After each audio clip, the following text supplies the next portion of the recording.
I never imagined that a single moment, a single phone call, could unravel everything I thought was unshakable about my life. But that's exactly what happened 3 years ago when my job disappeared overnight, and with it, the fragile illusion of safety I had spent years building. I was left not only unemployed but utterly alone, abandoned by the people who claimed to be my family. If you've ever been cast aside by those you trusted most, if you've ever had to face the cold sting of betrayal cloaked in familiar faces, then you're in the right place. Hit subscribe and stay with me, because this story isn't just about loss, it's about finding strength when everything you know turns to dust. My name is Eliza Morgan. I was 32, working as a marketing specialist for a reputable agency in a city that never sleeps. I had a modest but cozy apartment, a reliable car, and family I believed would be my safety net. But that belief was about to be shattered. The economy was teetering on the edge when the layoff started, a slow bleed at first, then a flood. The morning the announcement came was gray and heavy, the kind of morning where the air feels thick with uncertainty.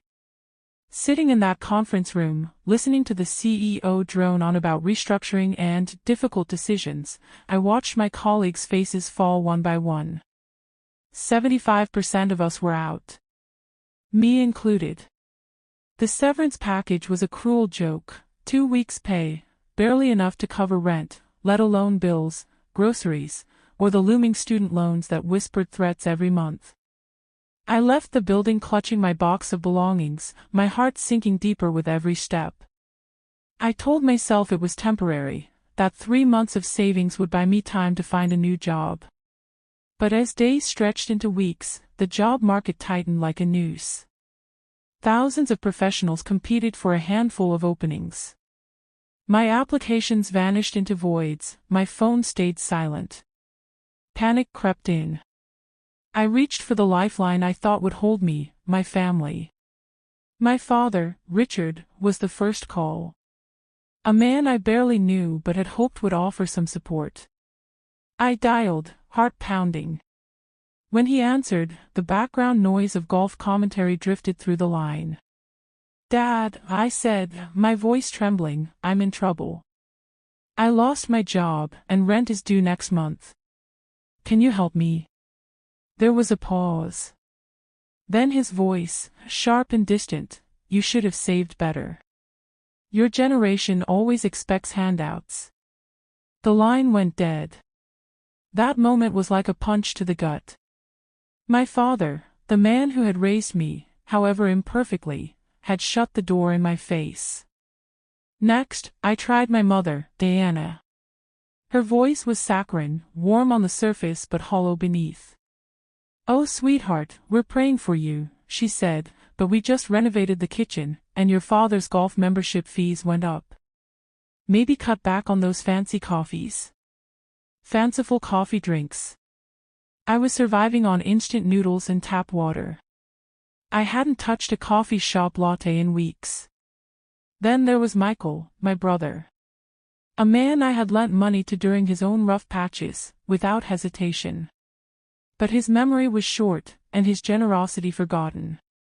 "Maybe if you hadn't wasted money on that apartment and those clothes, you'd have something to fall back on," he snapped. I remembered the modest studio I rented, the thrift store dresses I wore, the sacrifices I made silently. Desperation made me swallow my pride. I asked for a family dinner, a chance to explain, to be heard, to find compassion. That night was a nightmare etched into my memory. My mother served pot roast with the same practiced smile she always wore, while my father nursed a glass of whiskey, barely glancing at me. Michael and his wife, Rebecca, arrived late with their children, who immediately dashed off to the basement. I spoke quietly, carefully, about layoffs, eviction threats, and the job search that felt endless. Rebecca rolled her eyes. "This is what happens to irresponsible millennials," she scoffed, her voice dripping with disdain. My father checked his watch several times, his impatience palpable. My mother suggested, with a cruel kindness, that perhaps it was time I found a husband, someone to solve my problems for me. And Michael's words, they broke something inside me. We have real responsibilities, he said, voice cold, real families to care for. You only have yourself to worry about. The weight of those words crushed me. Driving home, tears blurred the streetlights into streaks of shame and sorrow. The next morning, Michael's final message came: "Don't contact us until you get your life together. We can't keep bailing you out." Bailing out. They had never bailed me out, not once, through all my struggles. Weeks blurred into a haze of selling belongings, scraping pennies, and sleeping in my car. I learned to wash in public gym bathrooms, to eat protein bars and apples, to hide my story behind a brave face. But the deepest wound wasn't the eviction notice taped to my door. It was the silence from those who should have been my refuge. When the door to my apartment slammed shut behind me for the last time, I didn't just lose a roof over my head, I lost a piece of my dignity, my hope, and the belief that someone, anyone, was in my corner.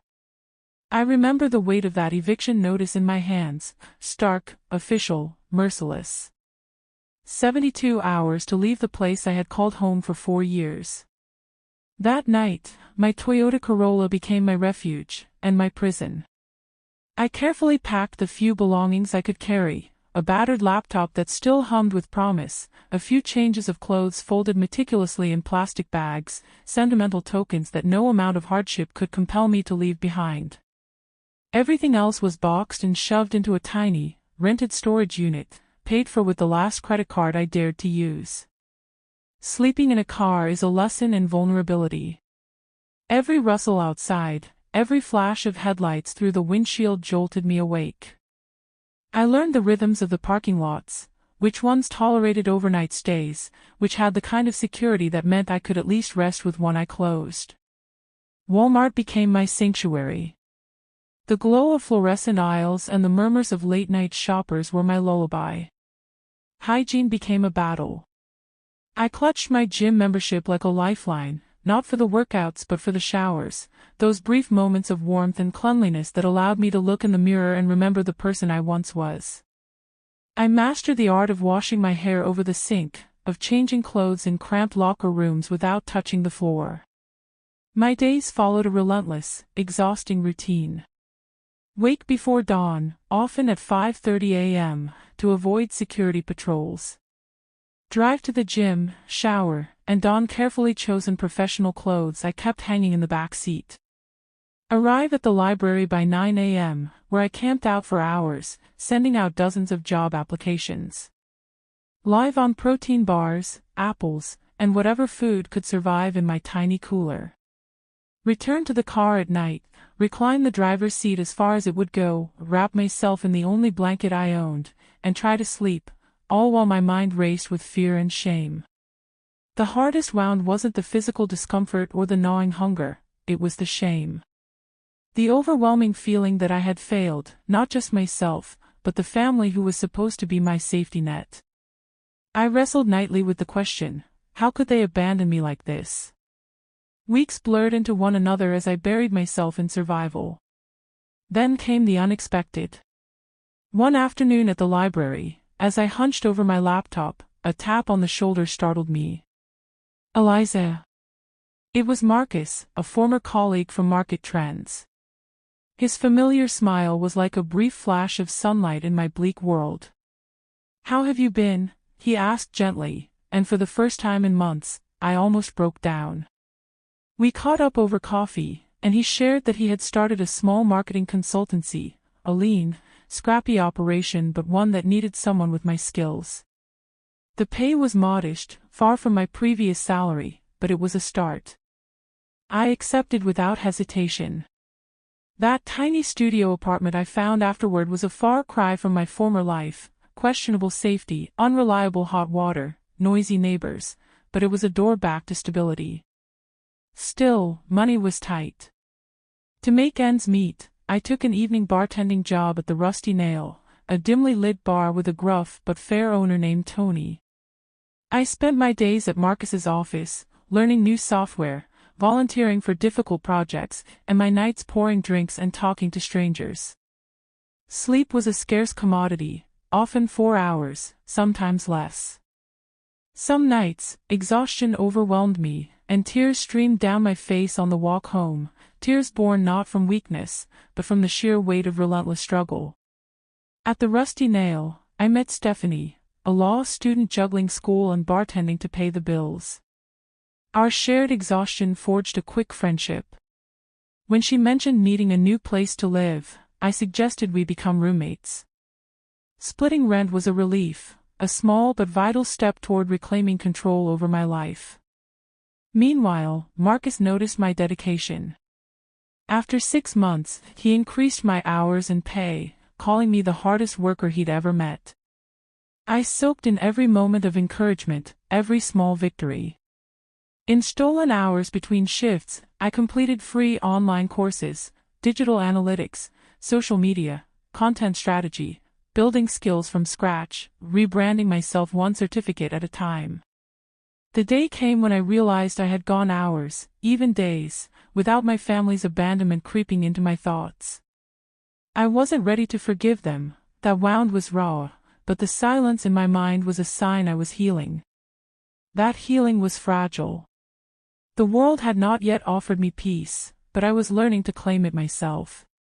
The day they came back was unlike any other. I was sitting in the quiet sanctuary of my new home, a modest house I had painstakingly purchased with every ounce of hard work and sacrifice, sipping coffee on the wooden deck I had grown to love. The morning was calm, the air crisp, and the birds sang with an innocent joy that felt at odds with the storm about to descend. Then came the doorbell, insistent, loud, breaking the fragile peace. I opened the door, expecting a delivery or a neighbor, but standing there were the faces I thought I'd left behind forever: my father Richard, my mother Diana, my brother Michael, his wife Rebecca, and their 2 children, all burdened with suitcases and an air of entitlement that chilled me to the bone. "Surprise!" my mother exclaimed, arms stretched wide for a hug I refused to return. They stepped into my home as if it were theirs, wandering, touching, claiming. My father inspected my crown molding with a critic's eye, my mother critiqued my cabinet colors loudly, Rebecca catalogued my refrigerator's contents with disdain. The children ran rampant, invading the sacred private spaces I had carved out for myself, my carefully curated bookshelves, my personal office, their muddy shoes leaving marks on my floors, their laughter drowning out my protests. "Mommy says this will be our room," Emma announced as she bounced on my bed, her brother claiming the spare bedroom as a playroom. I tried to maintain composure, reminding them gently, "Please don't touch that. That's my bed." But their sense of ownership was brazen. Michael's casual remarks cut deeper than any knife. "We've given notice on our apartment. The landlord raised rent. We thought, well, family sticks together, right? You have space. You can help us." I stared at him, this man who had once abandoned me at my lowest, now standing in my living room as if I owed him a place to stay. My mother chimed in with hollow excuses about financial setbacks, retirement funds lost in the market crash, and the impracticality of hotels. They had sold their house, the one they lived in for 30 years, and expected to move in here, with me, in the home I had bought with my own sweat and tears. Their plan was laid bare. They would take the bedrooms, push me into the basement, expect me to bend to their needs, all without a shred of remorse for the years they left me alone. The final blow was Michael's voice, dripping with condescension. "You don't have a family to worry about. No husband, no kids. You owe us." I was speechless. Not because I lacked words, but because the sheer audacity was overwhelming. These were the people who had told me not to contact them until I got my life together. The same people who had let me live in my car, who never called to check if I was okay, who made me feel like a burden, now acting as if my home and my success were their inheritance. When I finally found my voice, it was calm but resolute. "You will not be moving in. This house is mine. I earned it. I built it without you." My mother's tears fell freely, but they felt more like manipulation than remorse. My father's anger simmered, accusing me of selfishness. Michael's threats hovered in the air, promises to turn the extended family against me, to brand me as the villain. But I was no longer the girl who trembled behind closed doors. I called upon my chosen family, friends who had stood by me when blood relatives walked away, and together, we faced the storm. As they unpacked their belongings in my home, my sanctuary, I felt an icy numbness settle inside me. Each suitcase laid on my floor was a reminder of the years lost, the pain endured, and the unspoken debts of betrayal that hung heavy in the air. Their presence was loud, invasive. The children's careless footsteps echoed in the rooms where I had whispered my hopes into the quiet walls. Rebecca rearranged my furniture as if I were a mere tenant in my own house. My mother, with her glistening eyes and trembling voice, insisted this was temporary, a family sticking together through hardship. But I knew better. This wasn't about hardship, it was about entitlement. I watched Michael's eyes as they flickered with impatience and resentment. He had always worn the mask of responsibility, but beneath it lurked a selfishness I was only now fully understanding. "You owe us," he said again, a phrase that twisted in my gut. Oh. I had poured years of my life into helping him, had loaned him money he never fully repaid. When I needed him most, he was nowhere to be found. My father's voice broke the silence, cold and sharp.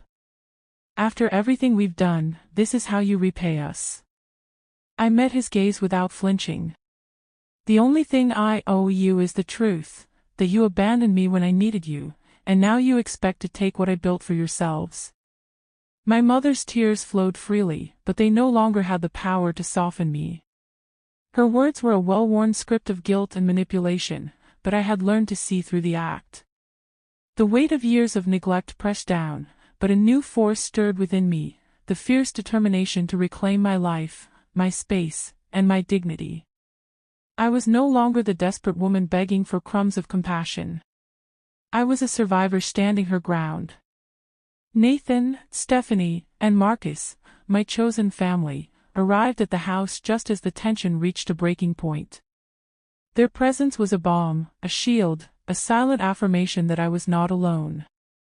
Together, we navigated the storm of accusations, tears, and demands. I recorded every conversation, every promise, every veiled threat. Because words are powerful, and evidence is necessary when trust has been broken. In the days that followed, the battle spilled beyond the walls of my home. My phone became a battlefield of calls and messages, my father's voice alternating between rage and desperate negotiation, my mother's tearful pleas mixed with guilt trips, Michael's cold silence punctuated by social media posts painting me as the villain. But the tide was turning. Unexpected allies emerged. My Aunt Martha, the family rebel, called to offer understanding and apology for their silence during my hardship. My cousin Edward reached out with cautious empathy, offering friendship without judgment. These small gestures cracked the fortress of isolation I had built around myself. Within the chaos, I found clarity. My therapist's words echoed in my mind: family is not a one-way street. Forgiveness is for your peace, not permission to be hurt again. I began to untangle the complex threads of love, obligation, and self-preservation. The girl who had once begged for help was no more. In her place stood a woman who chose her family, those who showed up, who supported, who celebrated her, not those bound by blood but by genuine care. Days turned into a relentless procession of heavy conversations and cold silences. My phone's screen glowed with an unending stream of texts and calls, each one a new battlefront in a war I never chose. Richard's voice, once a source of distant authority, now crackled with a mixture of frustration and veiled threats. "You don't understand what you're risking," he warned, his words dripping with bitter disappointment. "You'll regret this decision for the rest of your life." But beneath the threat lay something more profound, a grief twisted by pride, a sorrow masquerading as anger. Deanna's messages were tearful, suffused with guilt, but laced with manipulation. "I can't sleep knowing my baby is turning her back on us," she whispered through words. And Michael, silent on the phone but vocal on social media, painted a picture of betrayal that twisted the truth with the ease of a practiced storyteller. Their narrative was clear: I was the ungrateful daughter, the cold sibling, the one who shattered family harmony. Yet beneath this cacophony, cracks appeared. Martha, my aunt, broke the chorus of blame with honesty and remorse. "I remember the nights you cried alone," she said, voice soft yet resolute. "I wish I had reached out sooner." Edward, my cousin, offered cautious support, a reminder that even in fractured families, compassion can linger. Amidst the turmoil, my therapist's words became a lifeline. "Boundaries are acts of love, for yourself," she reminded me during one raw session. "I see now," I whispered, tears slipping down my cheeks, "that forgiving them doesn't mean giving them access to my life."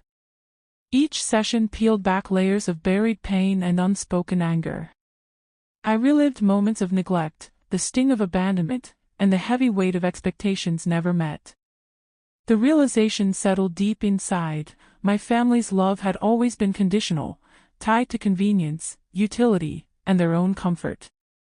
And I was done being a hostage to that love.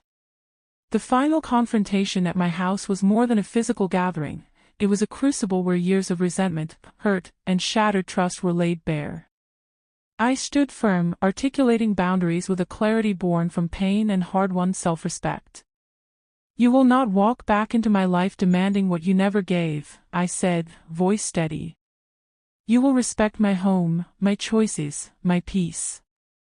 The silence that followed was heavy but necessary. As they packed their bags and left, I felt the simultaneous ache of loss and the fierce thrill of freedom. My chosen family, those who showed up without condition, rallied around me. Nathan, with his quiet strength; Stephanie, with her laughter and light; Marcus, with his unwavering belief in me. Together, we built a new circle of support and love. I painted the walls of my home with bold colors, each stroke a declaration: this space is mine.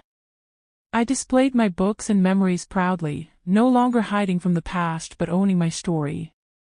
I updated my emergency contacts, replacing old names with those who had earned the title of family. And with each day, the girl abandoned and broken faded further, replaced by a woman who defined her own worth. In the quiet aftermath of their departure, a strange stillness settled over my home, a silence both heavy and freeing. It was a silence filled with unanswered questions, aching wounds, and the daunting possibility of starting anew. For years, I had equated family with obligation, a chain of expectations that bound me to pain, betrayal, and unspoken resentments. But now, I faced the profound truth: family is not simply defined by blood. It is defined by who shows up when the world turns its back. Therapy became my sanctuary. Each session was a journey through tangled emotions: grief, anger, guilt, and ultimately, acceptance. I learned that forgiveness is a gift to oneself, not an invitation for old wounds to reopen. I discovered the power of boundaries, not as walls to shut others out, but as fences to protect my soul. With careful intention, I began to redraw the lines of my life. I nurtured relationships that uplifted me, friends who celebrated my successes and held me steady during storms. Nathan, whose steady presence became a beacon of trust. Stephanie, whose laughter rekindled joy in the darkest moments. Marcus, whose faith in me never wavered. I transformed my home into a sanctuary, painting walls in colors that spoke of strength and renewal, filling shelves with books that told stories of resilience. I replaced old emergency contacts with those who truly cared, engraving new names into my life's narrative. The woman who had been abandoned, who once lived in a car and hid her tears, was no longer who I was. I had become a testament to endurance, to reclaiming power and rewriting destiny. The ghosts of my past may linger, but they no longer dictate my story. I stand now, not as a victim of betrayal, but as a survivor, a woman who chooses her family, her home, and her peace. And if you find yourself walking this difficult path, know this: your worth is not defined by those who turn away. It is found in the courage to stand, to heal, and to love yourself fiercely. Thank you for joining me on this journey. If this story touched you, please subscribe and share it with someone who needs to hear it. Together, we find strength in truth and hope in new beginnings.